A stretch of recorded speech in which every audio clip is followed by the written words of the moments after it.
ఒక అసమర్థ పరిపాలన, ఒక నిరంకుశ పరిపాలన.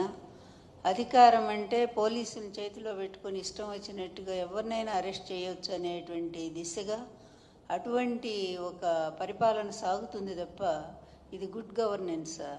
ఏం చేశారు మన గుడ్ గవర్నెన్స్ మీరు చెప్పాల్సినటువంటి అవసరం ఉంది. మీ హోమ్ మినిస్టర్ ఎలా అయిపోయిందంటే ఒక చేతగాని దద్దమ్మలాగా అయిపోయింది.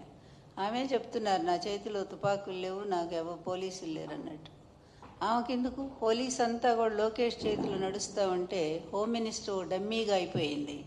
జగన్మోహన్ రెడ్డి గారిని తిట్టడానికి మాత్రం ఆమెను పంపిస్తూ ఉంటారు. నిన్న చూశాను నేను, మానవత్వం లేదు అది ఇదని మాట్లాడుతుంది. అసలు మీ మార్ఫింగ్లకి, మీ అబద్ధాలకి, మీరు చేసే ఎప్పటికప్పుడు మీ కుట్ర రాజకీయాలకి ఇదేనా అసలు పరిపాలన అంటే?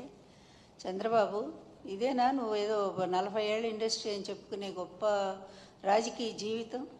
నీ కొడుకుని తీసుకొచ్చి ఒక షాడో ముఖ్యమంత్రి వాడు ఈరోజు, నువ్వేమి లేవు, నువ్వు ఒక అసమర్థుల్లాగా మూలబడి ఉన్నావు. అదేవిధంగా ఇక నీ కొడుకు ఇష్టం వచ్చినట్టు, వాడికేమీ తెలియదు, ఓనమాలు కూడా రావు రాజకీయాల్లో. అందువల్ల తనకు తెలిసింది ఏంటంటే, నేను భయపెట్టేస్తే, అది కూడా భయం ఈయన పెట్టడం కాదు, ఆ పోలీసులు అధికారం అండగా చూసుకొని పోలీసుల చేతిలో పెట్టుకొని ఇష్టం వచ్చినట్టుగా ప్రతిపక్షం నేతలు ఎవరు మాట్లాడి మీ పరిపాలన బాగాలేదంటే తీసుకుపోవటం.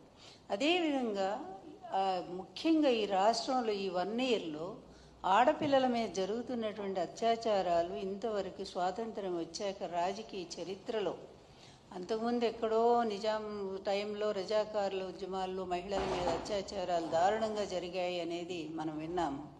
బ్రిటిష్ హయాంలో అలాగే జరిగినాయి. ఎందుకంటే పోరాట వీరుల్ని వాళ్ళు ఆ విధంగానే ఆడవాళ్ళని చేర్చేవాళ్ళు.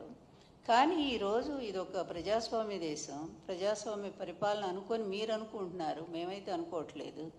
ఈవీఎంల సాయంతో వచ్చినటువంటి దరిద్ర పరిపాలన మీది ప్రభుత్వం ఇది. ఈ ప్రభుత్వంలో మీరు చేస్తుంది ఏంటంటే ఇదిగో ఇట్లాంటి అనాచారాలు. మీ పార్టీ వాళ్ళు ఏదో పని చేసినా సరే వాళ్ళకి ఏ విధమైన శిక్షలు లేవు.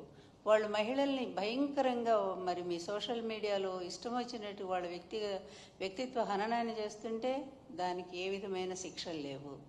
కానీ సాక్షి మీడియాలో ఒక అనలిస్టు ఒక విషయాన్ని చెప్తూ దాన్ని మాట్లాడితే దాన్ని తీసుకెళ్ళి కొమ్మినేని గారికి అంటగట్టి అప్పటికప్పుడు ఆయన మీద కేసు పెట్టి తీసుకెళ్ళి, ఇదా మీ పరిపాలన? ఇది సుపరిపాలన అంటారా? మీరు నిజంగా నిజాయితీగా ఒప్పుకోండి, ఒక్క పాయింట్ అన్న నిజాయితీగా ఒప్పుకోండి అయ్యా మీ తండ్రి కొడుకులు. ఇక ఆ 3 ఆయన గురించి ఎందుకు మాట్లాడాలా? ఆ 3 ఆయన ఒక వేస్ట్ ఫెలో అనేది అర్థమైపోయింది. ఎందుకంటే ఆయన అందుకే సనాతన వేషం వేసుకొని రాష్ట్రాలన్నీ తిరుగుతున్నట్టున్నాడు ఇక్కడేం చేయలేక. అందువల్ల ఇక ఆయన గురించి వేస్ట్ మాట్లాడటం కూడా వృధా. ఎందుకంటే ఆయనకు నాయకత్వ లక్షణాలు మొదటి నుంచి లేవు, ఎదిరించే తత్వం అస్సలు లేదు. చంద్రబాబు పిలిచినప్పుడు వాళ్ళు వచ్చి జగన్ గారిని ఒక తిట్టు పోవటానికి మాత్రం ఉపయోగపడతా ఉన్నాడు. కనీసం మీ పక్కన స్థానం కూడా ఇవ్వనంత స్థితికి దిగజారిపోయాడు, అతను సంపాదించుకోలేకపోయాడు. అందువల్ల ఇక అతని గురించి ఎక్కువ మాట్లాడకూడదు. కానీ మీ ఇద్దరు కలిసి ఈరోజు రాష్ట్రాన్ని ఏ విధంగా చేస్తున్నారో ఒక్కసారి ఆలోచించండి. మీరు ఆలోచించట్ల, ప్రజలు ఆలోచిస్తున్నారు, ప్రతి క్షణం ఆలోచిస్తున్నారు. ఎందుకంటే శ్రీశ్రీ గారు అన్నట్టు మదమెక్కిన తురంగాలు అన్నట్టుగా మదం పట్టినటువంటి గుర్రాలు లేకపోతే ఏనుగులు ఇవన్నీ కూడా ఇష్టం వచ్చినట్టుగా ప్రవర్తిస్తూ ఉంటాయి. వాటికి ఉచ్చము నీచము జ్ఞానము ఏమీ తెలియదు. అవి ఎక్కడ పడితే అక్కడ ఎట్లా పడితే అట్లా పరిగెడతాయి, అన్నిటినీ నాశనం చేస్తాయి. ఈరోజు రాష్ట్రాన్ని నిజంగా గుడ్ గవర్నెన్స్ అంటే జగన్ గారి టైంలో ఒక పద్ధతిగా జరిగింది.